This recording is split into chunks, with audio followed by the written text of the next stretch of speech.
విష్ణు పురాణం. ఓం నమో నారాయణాయ. హరే కృష్ణ కృష్ణ కృష్ణ హరే హరే, హరే రామ రామ రామ హరే హరే. పాతాళలోకానికి కింద అపర పురుషోత్తముడు అనంతుడు సమాధి కైశ్వర్యముతో విరాజిల్లుతూ ఉంటాడు. దైత్య దానవులు, దేవతలు, మునులు, సిద్ధ సాధులు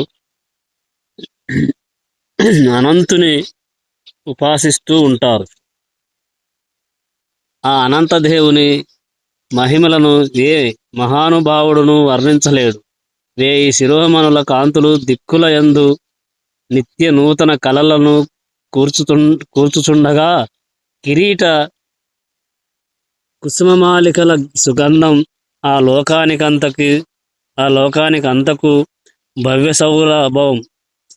సౌరభం కలిగిస్తూ ఉండగా, శరత్కాల మేఘాఛ్ఛాయకు పోటీ చేసే శరీర కాంతి నిండు వెన్నెల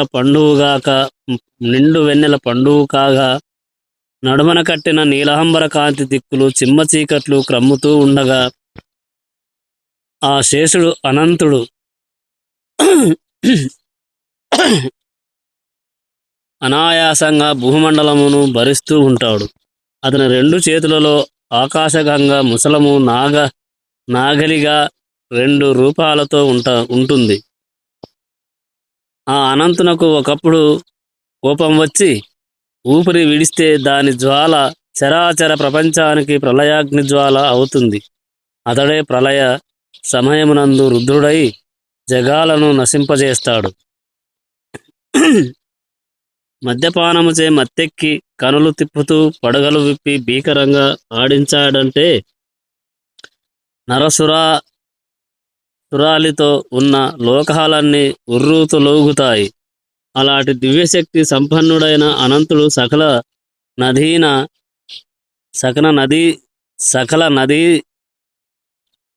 నదీ సముద్ర పర్వత సహితము చరాచర జంతు సంయుతము 10 కోట్ల యోజనాల విస్తారము అయిన భూమండలమును శిరస్సుపై పూదండలాగా భరిస్తూ ఉంటాడు. ఇంత శక్తి అనంతునకు కలిగిందంటే సాక్షాత్తు అది శ్రీ మహావిష్ణు ప్రభావశక్తి అతనిలో ఉందన్నమాట.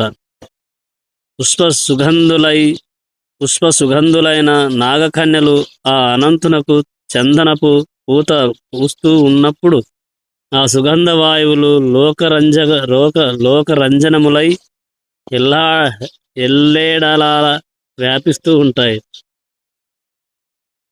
గర్గుడ అనంతుని గురువుగా సేవించి జ్యోతిశాస్త్ర పద్ధతులను, శకునశాస్త్ర విషయాలను నేర్చుకున్నాడు.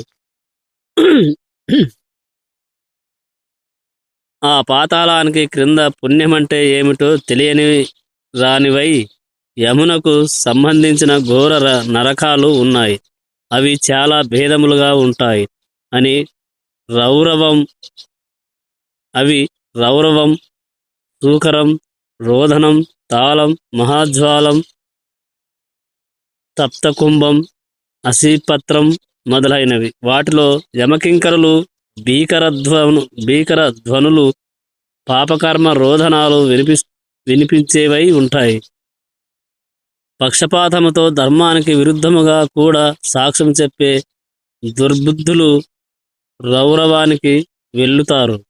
గురువును, ఆవును, పసిపాపను చంపినవారు రోదం అనే నరకమును చేరుతారు.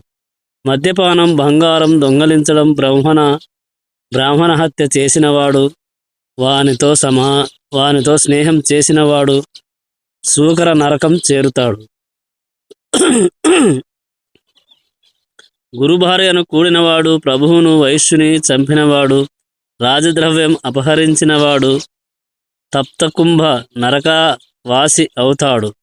కూతురును, కోడలిని చెరచినవాడు, గురువులకు ఉపకారం చేసినవాడు మహాజ్వాల నరకంలో పడతాడు. కూతురును కోడలని చెరిచినవాడు, గురువులకు అపకారం చేసినవాడు మహాజ్వాల నరకంలో పడతాడు. వేదం అమ్మినవారు, వేదపాఠం చెప్పి ధనం పుచ్చుకునేవారు, వేదమును దూషించిన వారు పరధనం పరధనం అపహరించిన వారు లవణ నరకంలో పడతారు. దేవతలను, గురువులను, బ్రాహ్మణ సమాజాలను నిందించేవారు విలోకమనే నరకంలో కూలుతారు. దేవ, ఋషి, అతిథి, పితృపూజలను విడిచిన వారు క్రిమి నరకంలో చేరుతారు. అపవిత్రదానం పట్టినవాడు, మృష్టాన్నం ఇతరులకు పెట్టక తానే భుజించేవాడు,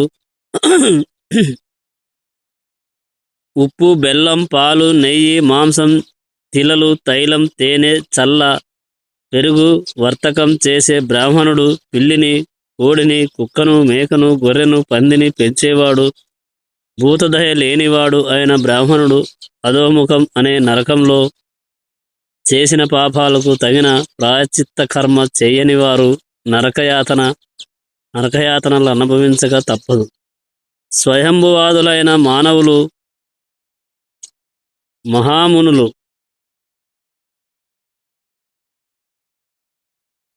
అధోముఖం అనే నరకంలో పడరాని బాధలు అనుభవిస్తారు. చేపలను పట్టి బ్రతికేవాడు, నాట్య విద్య నేర్పినవాడు, విషం పెట్టినవాడు, స్త్రీల వలన బ్రతికేవాడు, ఇల్లు కాల్చినవాడు, ఆశ్రయించిన వానిని, తనకు మేలు చేసిన వానిని చంపినవాడు, యజ్ఞ సమయంలో సోమం అమ్మిన బ్రాహ్మణుడు రక్త నరకంలో పడతారు. తేనె పట్లు చెడగొట్టినవాడు, కులగౌరవం చెడగొట్టి బ్రతికేవాడు, గ్రామజనులకు హాని కలిగించేవాడు వైతరణిలో చేరుతారు. అడవులను చెడగొట్టినవాడు అసిపత్రవన నరకంలో పడతాడు. గొర్రెలను పెంచి చంపి వాటి మాంసం అమ్మి జీవించేవాడు, వేటాడి సాధు జంతువులను సంహరించేవాడు అగ్నిజ్వాలల నరకంలో కూలుతారు. వ్రతలోపం చేసినవాడు, తన కులాచారం విడిచినవాడు, వంట వండి ముందు తాను భుజించినవాడు సందంశం అనే నరకంలో కింకర శిక్షలు అనుభవిస్తారు. పగలు నిద్రించే బ్రహ్మచారి, మిత్రఘాతకుడు, కుక్కమాంస భక్షకులైన నరక బాధలు పొందుతారు. ఇంకా ఇలాంటివి పాపకర్మలను ఏడిపించే నరక భేదాలు చాలా ఉన్నాయి. పాపాలకు తగిన నరకాలు ఉన్నాయి. హెచ్చు తక్కువలు లేక పాపాత్ములకు అక్కడ శిక్షలు పడుతూ ఉంటాయి. నరకంలో ఉన్నవారు దేవతలను తల ఎత్తి చూడలేరు. అలాగే దేవతలను ఆ పాపాలను తలలు వంచుకొని అసహ్యంగా చూస్తారు. పుణ్యాత్ములు స్వర్గానికి వెళ్ళి సుఖంగా జీవిస్తున్నట్టు పాపాత్ములు నరకానికి వెళ్ళి కష్టాలు చుట్టుకొని ఏడుస్తూ ఉంటారు. సారం చెప్తున్నాను విను. మనసుకి సంతోషం కలగడం సర్వం, దుఃఖం కలగడం నరకం, మేలు స్వర్గం.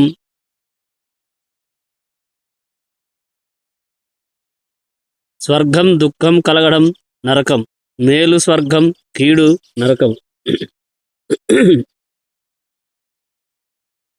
కీడు చేసిన పాపాలకు తగిన ప్రాయశ్చిత్త కర్మ చేయని వారు నరకయాతన అనుభవించక తప్పదు.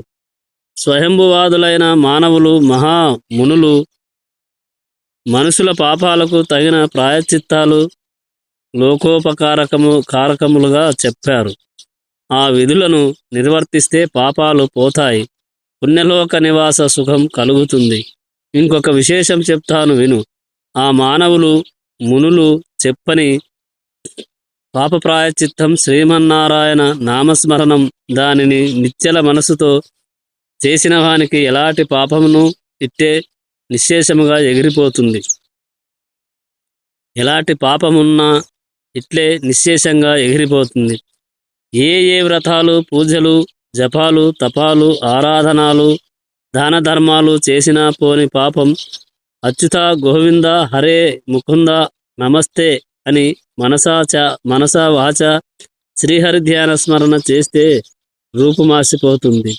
జన్మాంతమందు పరమపద ప్రాప్తి కలుగుతుంది. పునర్జన్మ మరి కలగదు. వాసుదేవనామం భక్తి బీజం. దానిని నిశ్చల మనస్కుడే రేయింబవళ్ళు భజించేవాడు విష్ణులోకవాసుడవుతాడు గాని నరకమును చేరడు. సరికదా, చూడడు కూడా. వానికి పాపం అంటదు. కోపం పాపానికి శాంతం, పుణ్యానికి మూలములు. దుఃఖము సుఖము వాని వల్లనే కలుగుతాయి. ఆ పాపమును రూపుమాపి సుఖమును కలిగించేది జ్ఞానం. దానికి మూలం హరినామ సంకీర్తనం అని చెప్పగా విని శిష్యుడు అడిగాడు, గురుదేవా, ఇక భువర్లోకాదులకు సంబంధించిన కథలు వినిపించు అని అడగగా గురువు పరాశరుడు చెప్తాడు. మైత్రేయ, సూర్యచంద్రుల కాంతులతో కలకలలాడుతూ సాగర కులపర్వత ద్వీపాలతో ఒప్పుతున్నది భూమి.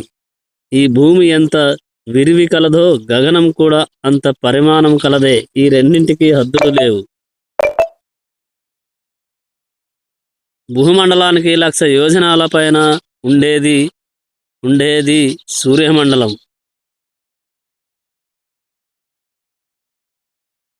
అలాగే ఉంటుంది చంద్రమండలం.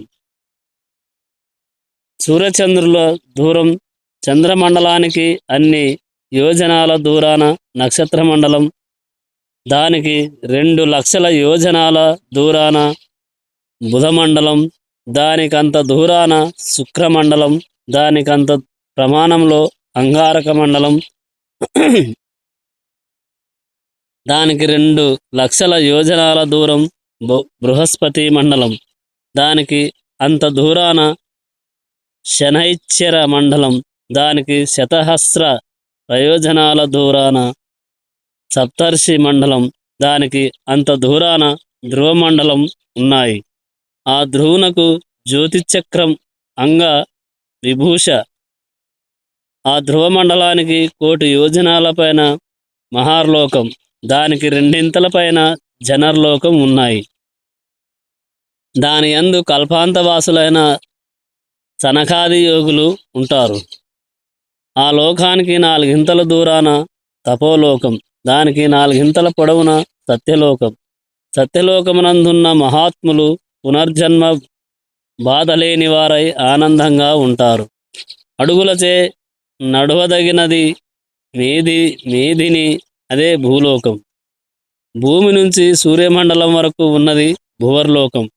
సూర్యమండలం నుంచి పైన ధ్రువమండలం, ధ్రువమండలం వరకు ఉండేది స్వర్లోకం. ఈ భూర్భవ స్వర్లోకాలు కల్పితములు, జనతపస్తత్యలోకాలు కల్పితములు కావు. ఈ 6టికి నడుమనున్నది మహార్లోకం. అది కల్పాంత సమయమందు కొంత నశిస్తుంది, కొంత సుస్థిరమై ఉంటుంది. ఇలాగూ చరాచర భూతకోటితో 14 లోకాల బ్రహ్మాండం వెలగబడుతుండగా ఉంటుంది. బ్రహ్మాండానికి వెలుపల బహువిస్తారముగా జలం చుట్టి ఉంటుంది. దానికి 4 ఎక్కువగా అనలం అనగా అగ్ని, దానికి వెలుపల మహావాయువు, దానికి 10 ఎక్కువగా ఆకాశం. ఇలాగా పంచభూత స్థితి ఉంటుంది. ఇవే పృథి, వ్యస్త్యోజో, వాయువాకాశాలు అంటారు. ఈ భూత పంచకమును ఆవరించి మహత్తు. దానికి వెలుపల భాగం ప్రధాన పురుష సంయుతమై ఉంటుంది. ఇన్నిటికి ఆధారంగా విష్ణుమాయ శక్తి ఆక్రమించి ఉంటుంది. బీజం మొలకెత్తి పెరిగి రెమ్మలు, కొమ్మలు, పువ్వులు, పిందెలు, కాయలు, పళ్ళు గల వృక్షం, ఆ విధంగా వనాలు ఏర్పడుతున్నవి. అలాగే విష్ణుమాయ శక్తి వల్ల ప్రకృతి పురుషుడు సంభవించి అతనికి ప్రధానభూతం కలుగుతుంది. అతని వల్ల మహత్తు మొదలైనవి అవతరిస్తాయి. వానిలో ఆకాశతత్వం, దాని నుంచి వాయువు, వాయువు వల్ల అగ్ని, అగ్ని వల్ల జలం, దాని నుంచి పృథ్వీ, ఆ భూమి వల్ల దేవదైత్య పితృమానవాది సృష్టి. అది చరాచర రూపాన వ్యాపిస్తుంది. ఇలాగా బ్రహ్మాండం విస్తరిస్తుంది. ఇది బ్రహ్మాండ తత్వం. ఇక జ్యోతిచక్రం, సూర్యుడు అనే విషయం చెప్తాను విను అని పరాశరుడు చెప్తాడు. సూర్యరథం నోగ 9,000 యోజనాల నిడివి గలది. దానికి రెండింతల ప్రమాణం గలది ఇరుసు. దానికి కడకమ్ములు 5, 3 తూములు, కుంచాలు తూములనగా. ఆ రథగమనం అతి సూక్ష్మం. సంవత్సర గణనతో అది కాలచక్రం అవుతుంది. ఆ రథం 2వ ఇరుసు 40,000 యోజనాల నిడివి గలది. 3వ ఇరుసు 25,000 యోజనాల పరిమాణం గలది. వర్ష, శీత, ఉష్ణములు వరుసగా ఆ 3 ఇరుసులకు, కుంచాలకు సంబంధించి వక్రగమనంతో కలుగుతూ ఉంటాయి.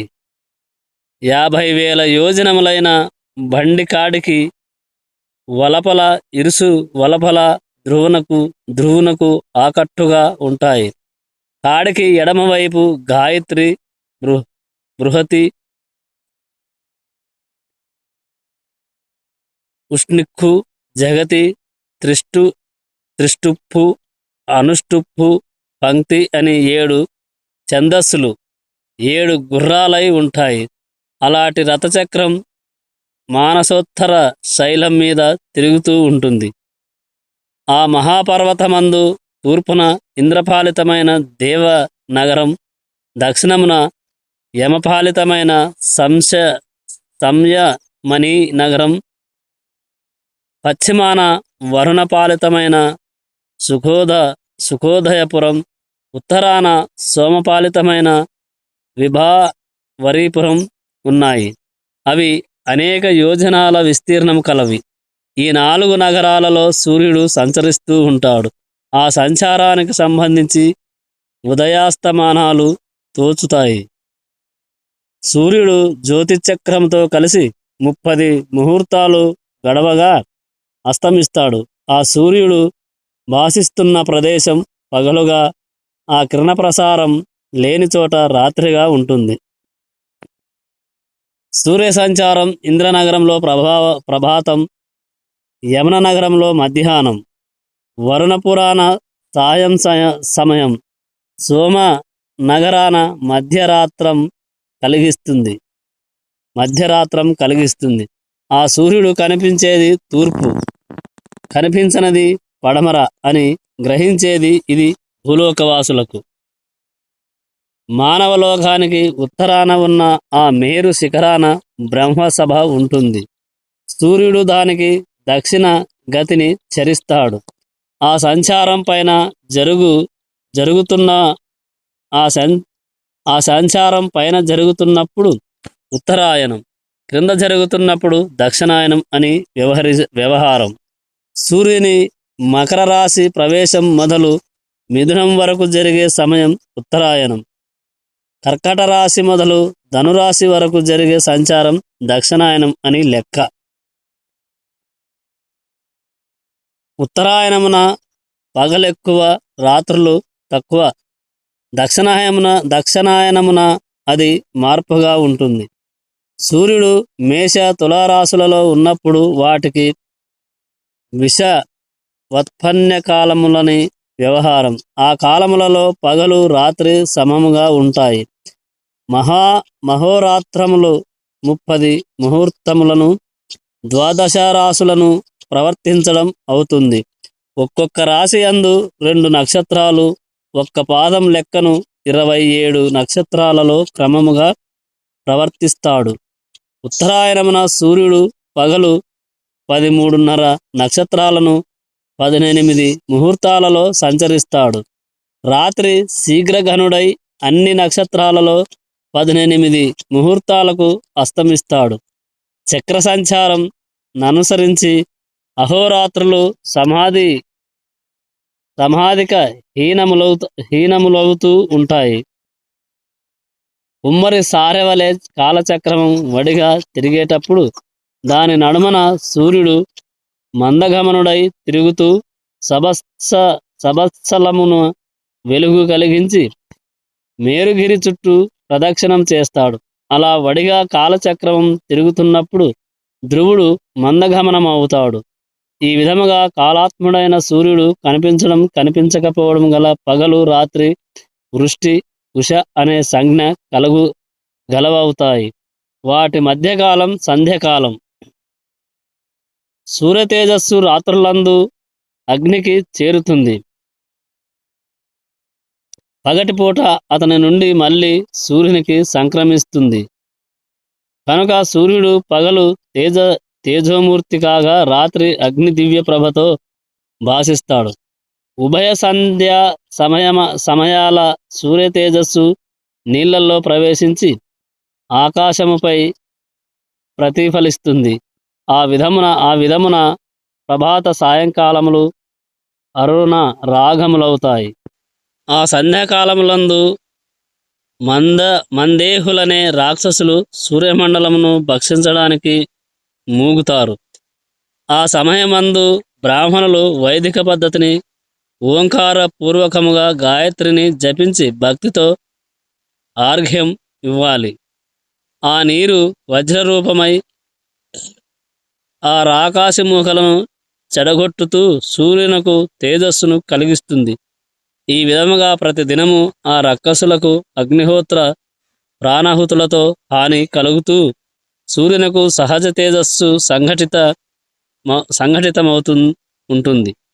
ఆ తేజస్సు భువన జీవనానికి ఆధారమవుతుంది. కనుక బ్రాహ్మణులు సంధ్యావిధులు ఆ కాలమందు తప్పక చేస్తూ ఉండాలి. ఉభయ సంధ్యల యందు అగ్నిహోత్ర విధి నిర్వర్తించాలి. కాలానుసారముగా సంధ్యోపాసన చేయక అగ్నిహోత్ర విధి నాచరింపక ప్రవర్తించే బ్రాహ్మణుడు ఎంత యోగ్యుడైన సూర్యద్రోహి అవుతాడు. ఈ విధముగా సూర్యుడు వైఖానసాది బ్రాహ్మణుల వల్ల రక్షణ కలవాడై కాలం గడుపుతూ జగాలను పాలిస్తూ ఉంటాడు. ఆ దేవుని ఉదయాదిగా 3 ముహూర్తాలు ప్రాతస్సంఘవ మధ్యాహ్న అపరాహ్న సాయహ్నములుగా 5 విధాలుగా కాలం వ్యవహారం. అలాగే రాత్రి కూడా 15 ముహూర్తాల పరిమాణం గలదై ఉంటుంది. ఉత్తర దక్షిణాయనాలలో దినరాత్రులు తక్కువగా ఉంటాయి. మేష తుల సంక్రమణాలలో దివారాత్రులు సమంగా ఉంటాయి. అట్టి విఘవ కాలాలు దేవపితృ సంపర్పణ జప తపోనుష్ఠాన దానాలకు యోగ్యములు. సప్తముని మండలం పైన 100 యోజనాల దూరాన ధ్రువుడు ఉంటాడు. దానికి విష్ణుపదం అని పేరు. అక్కడ ఉంటారు బ్రాహ్మణులు, పరతత్వం తెలిసినవారు. నిత్యము అష్టాక్షరమును జపపరాయణులై చిదానందముతో త్వం విష్ణోహ పరమం పదం అని అంటూ భక్తులు విష్ణు ధ్యాన నిమగ్నులై అక్కడ ఉంటారు. ఆ విష్ణుపదమునందు విష్ణుపాదము నుంచి భువన పావనయైన గంగ ఉద్భవించి శివ జటాజుటము అలంకరించి సప్తముని మండలమును పావనము చేసింది. అక్కడి నుంచి చంద్రమండలమును చేరి చంద్రకిరణాల నుంచి స్రవించే అమృతముతో మెరుగెక్కి మేరుగిరికి చేరింది. అక్కడ అమరావతికి నలుదిక్కుల సీత అలకనంద చక్షువు భద్ర అనే పేర్లతో ప్రవహించి అలకనంద చంద్రకిరణాల నుంచి స్రవించే అమృతంతో మెరుగెక్కి మేరుగిరికి చేరింది. అక్కడ అమరావతికి నలుదిక్కుల సీత, అలకనంద, చక్షువు, భద్ర అనే పేర్లతో ప్రవహించి అలకనంద శివుని జటాజుటము నందుండి భగీరథుని ప్రయత్నంచే భూమండలానికి దిగి పాతాళాన ప్రవేశించి అక్కడ కపిల కోపాగ్ని జ్వాలచే బూడిదరాసులై ఉన్న సగరపుత్రులను పవిత్రులను చేసింది. తర్వాత దక్షిణ సముద్రాన కలిసింది. దేవదేవుడైన వాసుదేవుడా పావన నదీ తీరములందుండి తనను సేవించువారికి ముక్తి మార్గమును చూపుతూ ఉంటాడు. ఆ దేవునితోనే లక్ష్మీదేవి ఉంటుందని వేరే చెప్పనక్కరలేదు. గంగకు వెళ్ళి అక్కడ సముచిత కర్మగతితో పితృతర్పణముగా తిలోదకాలు పిండదానాలు భక్తితో ఒక్కమారు చేస్తే ఆ చేసిన వాని వంశం తరతరాలుగా పావనమవుతుంది. ద్వీపాంతరాలలోనూ దేశాంతరాలలోనూ ఉన్నవారైనా ఒక్కసారి మనసారా భక్తితో గంగను స్మరించినట్లయితే 3 జన్మలలో చేసిన పాపాలు తుడుచుకుపోతాయి. ప్రభాత కాలమునందు గంగానది గంగానది గంగానది అని గంగనామ స్మరణ చేస్తే శుభాలు కలుగుతాయి. ఆ విధముగా లోకపావని అయిన గంగానదికి జన్మస్థానమైన విష్ణుపదము నందు ఆకాశమంతా తానే అయి హరిని ఆత్మలో ధ్యానిస్తూ శింసుమార ప్రజాపతి మకర రూపంతో ఉంటాడు. ఆ మకర పుచ్చమునందు ధ్రువుడుంటాడు. ఆ శింసుమార చక్రం సూర్యచంద్రాది గ్రహాలను నక్షత్రాలను తిప్పుతూ తాను తిరుగుతూ ఉంటుంది. వాటికి పైన ధ్రువుడు తిరుగుతూ ఉంటాడు. సూర్యచంద్రాదులు వాయునాళములచే ధ్రువుని యందు దృఢముగా కలిసి ఉంటారు. ఆ శింసుమారుడు హరిని గూర్చి తపస్సు చేసి జ్యోతిచక్రమునందున్నాడు. ఆ విధముగానే ధ్రువుడు తపస్సు చేసి ఆ శింసుమార ఉచ్చమునందున్నాడు. ఆ విధముగా మహావిష్ణువు శింసుమార చక్రానికి ఆధారం అయ్యాడు. శింసుమారుడు ధ్రువుని స్థితికి ఆధారమయ్యాడు. సూర్యునకు ఆధారం ధ్రువుడు. సూర్యుడు దేవాసుర మానవలోకాలకు ఆధారమై సమస్త భూతకోటికి అన్నపానాదులచే సంతృప్తి కలిగిస్తున్నాడు. ఎలాగంటావా విను, చెప్తున్నాను. సూర్యుడు 8 నెలలు తన కిరణాలచే భూమి యందున్న నీటిని ఆకర్షించి మిగిలిన 4 నెలలు వర్ష రూపంతో వదులుతాడు. ఆ నీరు అన్నపానీయాలకు ఉపయుక్తమవుతుంది. కాలాత్ముడైన సూర్యదేవుడు తన తీక్ష్ణ కిరణాలచే జలమునంతను ఆకర్షించి దానిని చంద్రమండలమందుంచుతాడు. చంద్రుడు ఆ జలమును వాయునాళముతో ఆకాశమందుంచుతాడు. వాయుజల ధూమ జ్యోతిస్సంగమయంతో మేఘాలు పుట్టి కాలానుసారముగా వాయుబంధాలను వదుల్చుకొని గగనాన ఉన్న నీటిని కిందికి విడుస్తాయి. అదే వాన కురవడం అంటే.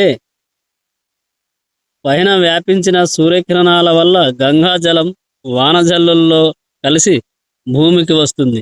ఆ విధముగా భూమిపై ప్రవహించే నీరు పుణ్యప్రదమవుతుంది. పృత్రిక నుంచి వేసి లెక్కనున్న నక్షత్రాలలో మేఘ సంబంధం అక్కరలేక వాన కురుస్తుంది. దిగ్గజాలు ఆకాశగంగలో వినోదంగా మునిగి తేలుతూ ఆ నీరు కిందికి జల్లుతాయి. ఆ విధముగా వాన రూపాన నీరు పుడమికి వస్తుంది. అది స్నానానికి దివ్య తీర్థం అవుతుంది.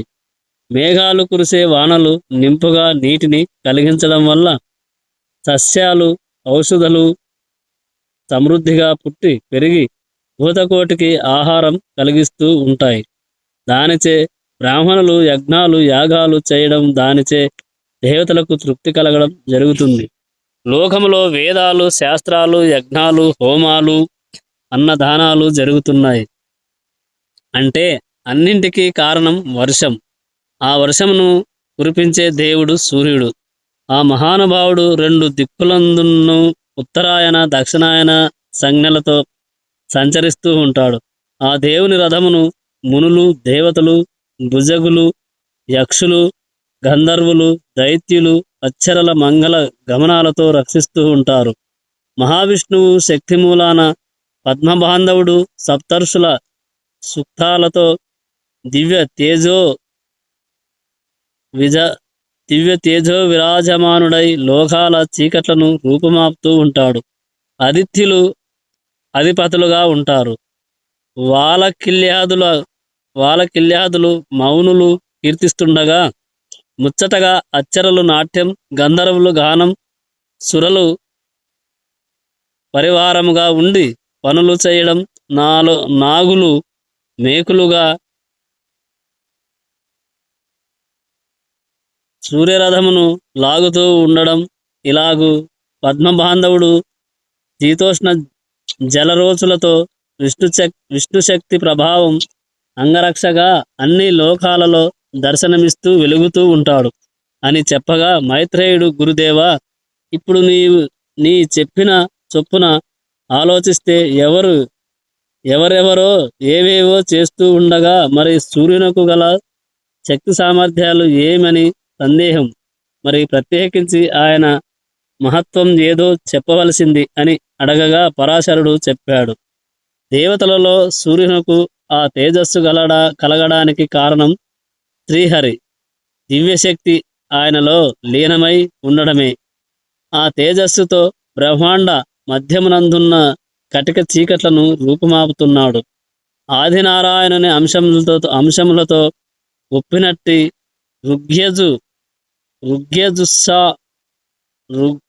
ఋగ్యజుస్సవేమ మూడున్ను ఆ సూర్యుని మూర్తి నుంచి వెలువడి 3 సంధ్యా సమయాలలో వినవస్తున్నాయి.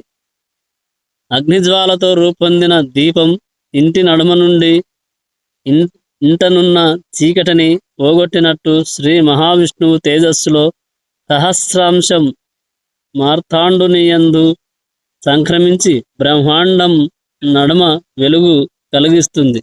ఆ విధముగా ఛత్రాదిగా 12 నెలలతో ప్రత్యేకముగా దేవ ఋషయక్ష గంధర్వాదులతో కలిసి శీతోష్ణ జలాలు కిరణాలుగా విష్ణుతేజో విరాజమానుడై దేవపిత్ర మానవలోకాలకు తృప్తిని సూర్యుడు కలిగిస్తున్నాడు. ఆ సూర్యుని కిరణముల యందున్న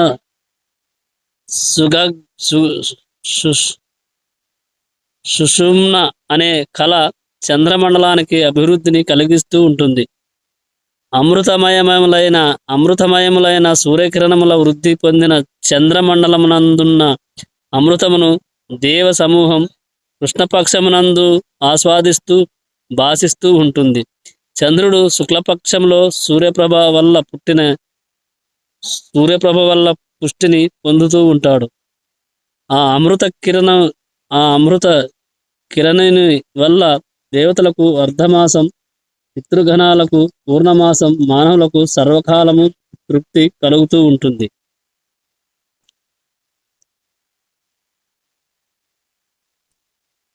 చంద్రుని రథమునకు